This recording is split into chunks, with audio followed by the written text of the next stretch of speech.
Hello दोस्तों, कैसे हैं आप सब। आई होप आप सब बहुत अच्छे होंगे। दोस्तों, मैं एनसीईआरटी 6 क्लास की जियोग्राफी की चैप्टर फर्स्ट पढ़ाने जा रही हूँ। इसके पहले मैंने एक वीडियो बनाया है, उसमें सिलेबस के बारे में सब कुछ बताया हुआ है। दोस्तों, मैं एक चैप्टर को 2 वीडियो में पढ़ाऊँगी, थोड़ा थोड़ा करके बताऊँगी, जिससे आपको समझ में भी आएगा। ठीक है, चलिए आज हम आपको लेसन 1 पढ़ाते हैं, सौरमंडल में पृथ्वी। आज हम आपको पढ़ाएंगे सौरमंडल में पृथ्वी। चलिए इसमें हम आपको समझाते हैं और पढ़कर बताते भी हैं। सूर्यास्त के बाद आकाश को देखना कितना अच्छा लगता है। आसमान में पहले 1 या 2 चमकते बिंदु ही दिखते हैं, लेकिन बाद में इनकी संख्या बढ़ती जाती है। आप उनकी गणना नहीं कर सकते हैं। संपूर्ण आकाश छोटी छोटी चमकदार वस्तुओं से भर जाता है, जिसमें से कुछ चमकीले होते हैं और कुछ धुंधले। ऐसा प्रतीत होता है मानो आकाश में हीरे जड़े हों। इनमें से कुछ टिमटिमाते प्रतीत होते हैं, लेकिन अगर आप उनको ध्यान से देखेंगे तो आप पाएंगे कि इनमें से कुछ ही टिमटिमाते अन्य से अलग हैं। ये बिना किसी टिमटिमाहट के चंद्रमा के समान चमकते हैं। दोस्तों, इसमें तारों के बारे में बताया जा रहा है। चलिए अब हम आगे चलते हैं। इन चमकीली वस्तुओं के साथ लगभग प्रतिदिन चंद्रमा को भी देखते हैं। यह अलग अलग समय पर अलग अलग तथा अलग अलग स्थितियों में दिखाई पड़ता है। दोस्तों, ये अलग अलग स्थितियों में अलग आकार का, अलग प्रकार का दिखता है। आप पूर्ण चंद्र को लगभग 1 महीने में एक बार ही देख सकते हैं। यानी कि दोस्तों, आप जो चंद्रमा है वो पूरी तरीके से, वो पूर्ण रूप से महीने में सिर्फ एक बार ही दिखता है। यह पूर्ण चंद्रमा वाली रात को पूर्णिमा कहते हैं। दोस्तों, जिस दिन चंद्रमा पूर्ण होता है उसी रात को हम पूर्णिमा कहते हैं। 15 दिन के बाद आप इसे नहीं देख पाएंगे। दोस्तों, 15 दिन के बाद आप इसे नहीं देख सकते हैं। यह नए चंद्रमा की रात की अमावस्या होती है। दोस्तों, जिस दिन चंद्रमा पूर्ण होगा उस दिन पूर्णिमा होती है, और जिस दिन नए चंद्रमा की रात्रि होती है वह अमावस्या कहलाती है। ऐसी रात में अगर आसमान साफ है तो आप चंद्रमा का अवलोकन अच्छी तरीके से कर सकते हैं। क्या आपको इस बात का आश्चर्य नहीं होता है कि हम दिन के समय चंद्रमा एवं इन सभी छोटी चमकीली वस्तुओं को क्यों नहीं देख पाते। दोस्तों, आप कभी कभी सोचते होंगे कि ये हमें सिर्फ रात में ही क्यों दिखाई देता है, दिन में क्यों नहीं दिखाई पड़ता है ना ये सोचने वाली बात। चलिए इसके बारे में हम आपको आगे समझाते हैं। ऐसा इसलिए है क्योंकि सूर्य के अत्यधिक तेज प्रकाश के कारण रात्रि के समय चमकने वाली वस्तुओं को हम देख नहीं सकते हैं। दोस्तों, सूर्य का प्रकाश होता है वो दिन में इतना तेज होता है जिसके कारण हम चंद्रमा और तारे नहीं देख सकते हैं। सूर्य के तेज प्रकाश के कारण ही हम चंद्रमा और तारों को दिन में नहीं देख सकते हैं। इनको हम केवल रात में ही देख सकते हैं। दोस्तों, अब हम आगे चलते हैं। सूर्य, चंद्रमा तथा वे सभी वस्तुएं जो रात के समय आसमान में चमकती हैं उन्हें खगोलीय पिंड कहते हैं। दोस्तों, ये पॉइंट आप ध्यान से सुनिएगा। सूर्य, चंद्रमा तथा वे सभी वस्तुएं जो रात्रि के समय आसमान में दिखाई देती हैं, चमकती हैं, उन्हें हम खगोलीय पिंड कहते हैं। दोस्तों, खगोलीय पिंड किसे कहते हैं?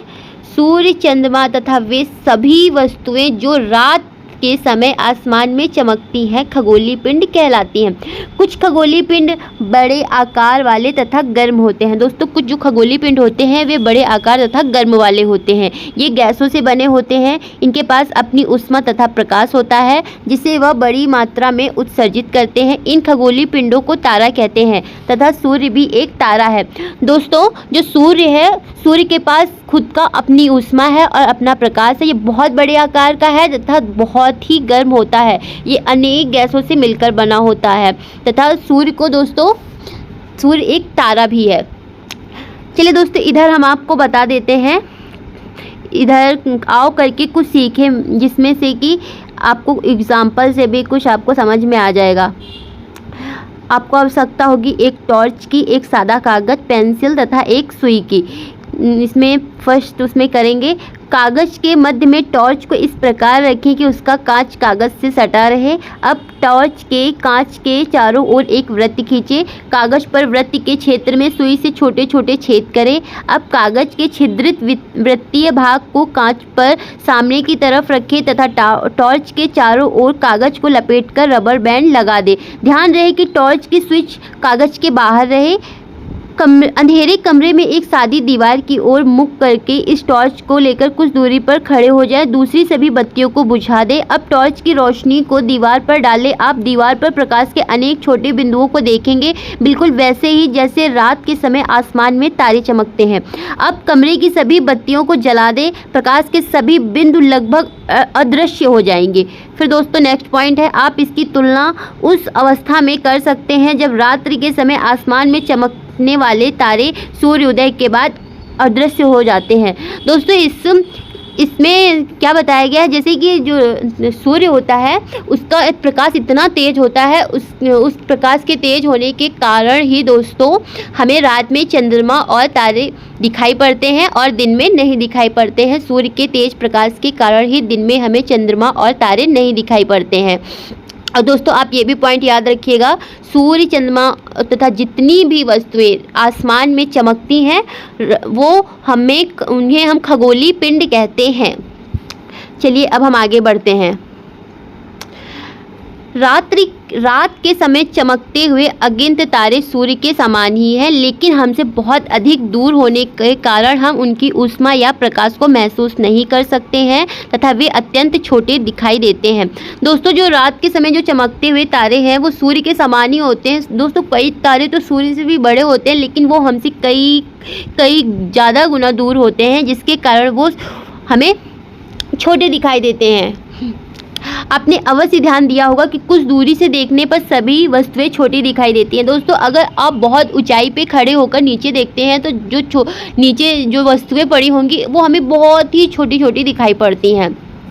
जैसे कि अत्यधिक ऊंचाई पर उड़ रहा हवाई जहाज कितना छोटा दिखाई देता है। दोस्तों जैसे कि आप छत पर खड़े हुए हैं और आप हवाई जहाज ऊपर से जा रहा है तो आप उसे देखेंगे तो वो हमें बहुत ही छोटा दिखाई देता है। ये अधिक दूरी के कारण ही ऐसा होता है। दोस्तों अब हम आगे चलते हैं। रात्रि में आसमान की ओर देखते समय आप तारों के विभिन्न समूहों द्वारा बनाई गई विविध आकृतियों को देख सकते हैं। ये नक्षत्र मंडल कहलाते हैं। अर्सा मेजर या बिग बियर इसी प्रकार का एक नक्षत्र मंडल है। बहुत आसानी से पहचान में आने वाला नक्षत्र मंडल है, जैसे कि सप्तऋषि यानी सात ऋषि या 7 तारों का समूह है। दोस्तों सप्तऋषि किसे कहते हैं? जो 7 तारों का समूह होता है उसे हम सप्तऋषि कहते हैं, जो कि नक्षत्र मंडल अर्सा मेजर का भाग है। देखिए आप देख सकते हैं ये ध्रुव तारा है। ध्रुव तारा हमेशा आपको उत्तर दिशा में दिखाई देगा। ये होता है सप्तऋषि। इसमें देखिए 1 2 3 4 5 6 7, इसमें देखिए 7 तारे हैं। अब आगे चलते हैं। अपने परिवार या पड़ोस में किसी बड़े व्यक्ति से कहिए कि वह आपको आसमान में और अधिक तारे, ग्रहों तथा नक्षत्र मंडलों को दिखाए। प्राचीन समय में लोग रात्रि में दिशा का निर्धारण तारों की सहायता से करते थे। उत्तरी तारा उत्तर दिशा को बताता था, इसे ध्रुव तारा भी कहा जाता था, या आसमान में हमेशा एक ही स्थान पर रहता था। हम सप्त ऋषि की सहायता से ध्रुव तारे की स्थिति को जान सकते हैं। चित्र में आप देख रहे हैं कि यह सप्त ऋषि मंडल के संकेतक तारों को आपस में मिलाते हुए एक काल्पनिक रेखा खींचे जाए और एवं उसे आगे की ओर बढ़ाया जाए तो यह ध्रुव तारे की ओर इंगित करेगी। दोस्तों देखिए ये ध्रुव तारा है और ये ध्रुव तारा है और ये सप्तऋषि तारा है। देखिए आप गिन सकते हैं 1 2 3 4 5 6 7, यहाँ ये 7 तारे ऐसे बने हुए हैं। ठीक है, अब हम आगे चलते हैं।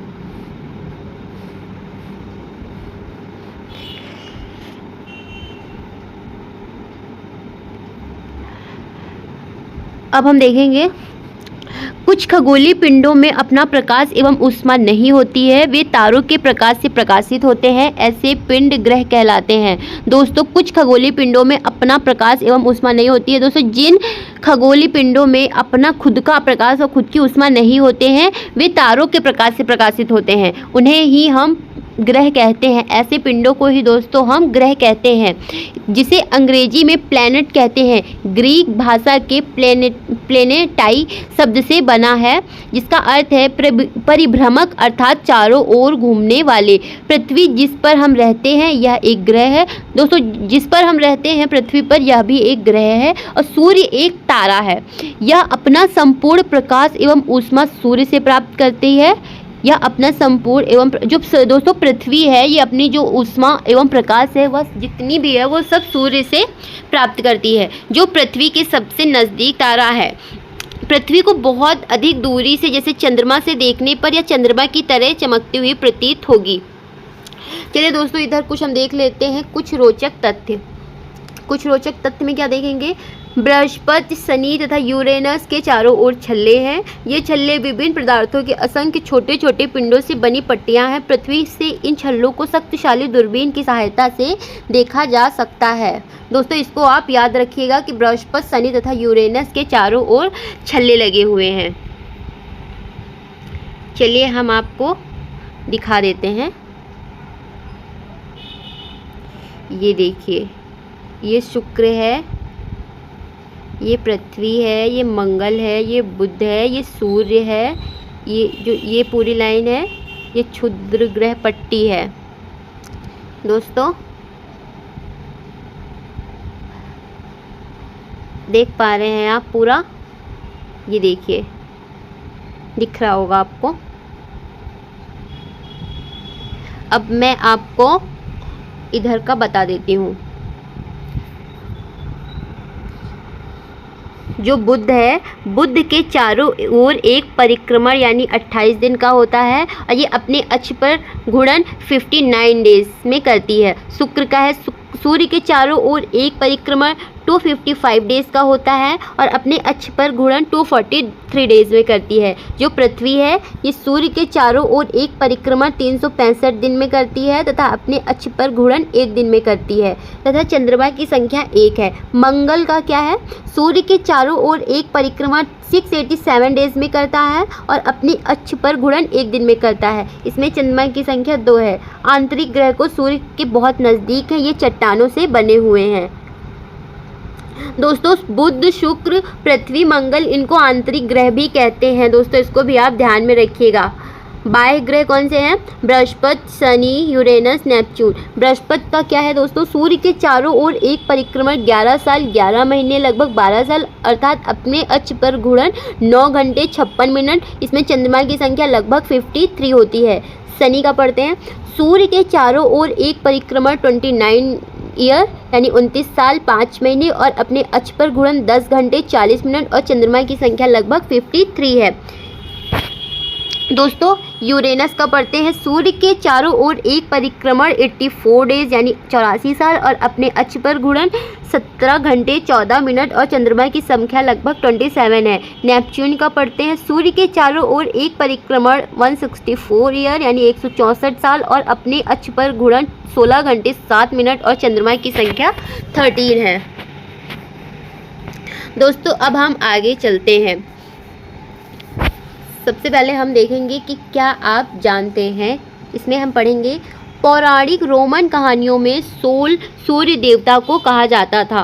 सौर्य शब्द का अर्थ है सूर्य से संबंधित, इसीलिए सूर्य के परिवार को सौर्य मंडल कहते हैं।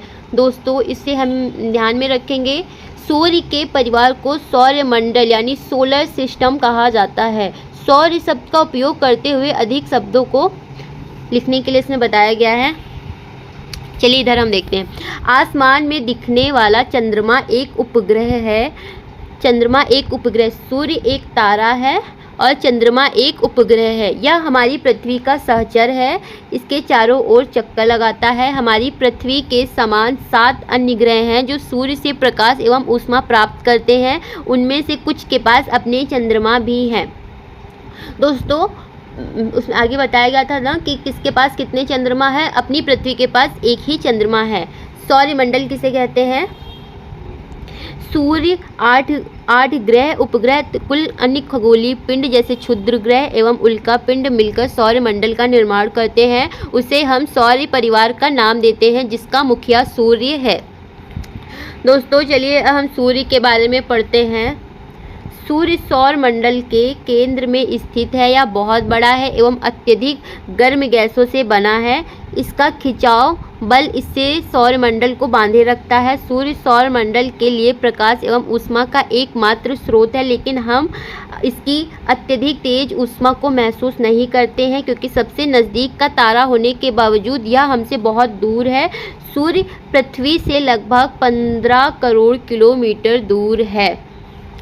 दोस्तों, सूर्य पृथ्वी से लगभग 15 करोड़ किलोमीटर दूर है। सूर्य बहुत बड़ा है। मैंने आपको पहले ही बताया था कि यह अत्यधिक गैसों से बना हुआ है। इसका खिंचाव बल इससे सौरमंडल को बांधे रखता है। दोस्तों, सूर्य सौरमंडल के प्रकाश एवं ऊष्मा का एकमात्र स्रोत है।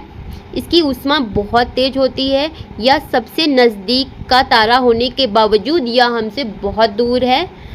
चलिए दोस्तों, अब हम आगे देखते हैं। ग्रह। हमारे सौर मंडल में 8 ग्रह हैं। सूर्य से दूरी के अनुसार वे ऐसे हैं। सूर्य के सबसे पास में कौन सा है? बुध है, फिर शुक्र है, फिर पृथ्वी है, फिर मंगल है, फिर बृहस्पति है, फिर शनि है, यूरेनस तथा नेपच्यून। सूर्य से उनकी दूरी के अनुसार अंग्रेजी में ग्रहों के नाम याद रखने का सबसे आसान तरीका है my very efficient mother just served us nuts. दोस्तों, अब हम आगे चलते हैं। सौरमंडल के सभी 8 ग्रह एक निश्चित पथ पर सूर्य का चक्कर लगाते हैं। ये रास्ते दीर्घवृत्ताकार में फैले हुए हैं। ये कक्षा कहलाते हैं। बुध सूर्य के सबसे नज़दीक है। दोस्तों, बुध सूर्य के सबसे नज़दीक है। अपनी कक्षा में सूर्य के चारों ओर एक चक्कर लगाने में केवल इसे 88 दिन यानी 88 डेज लगते हैं। सूर्य को पृथ्वी का जुड़वा ग्रह भी माना जाता है। शुक्र को पृथ्वी का जुड़वा ग्रह भी माना जाता है क्योंकि इसका आकार एवं आकृति लगभग पृथ्वी के समान ही है। दोस्तों, शुक्र को पृथ्वी की बहन भी बोलते हैं। इसको जुड़वा ग्रह भी मानते हैं। अब हम आगे चलते हैं। पृथ्वी तक अभी तक प्लूटो को भी एक ग्रह माना जाता था, परंतु अंतर्राष्ट्रीय खगोलीय संगठन ने अपनी बैठक अगस्त 2006 में यह निर्णय लिया कि कुछ समय पहले खोजे गए अन्य खगोलीय पिंड 2003 UB 313 सिरस तथा प्लूटो बौने ग्रह कहे जाते हैं। दोस्तों, आप जरा इधर भी नज़र मार लीजिएगा।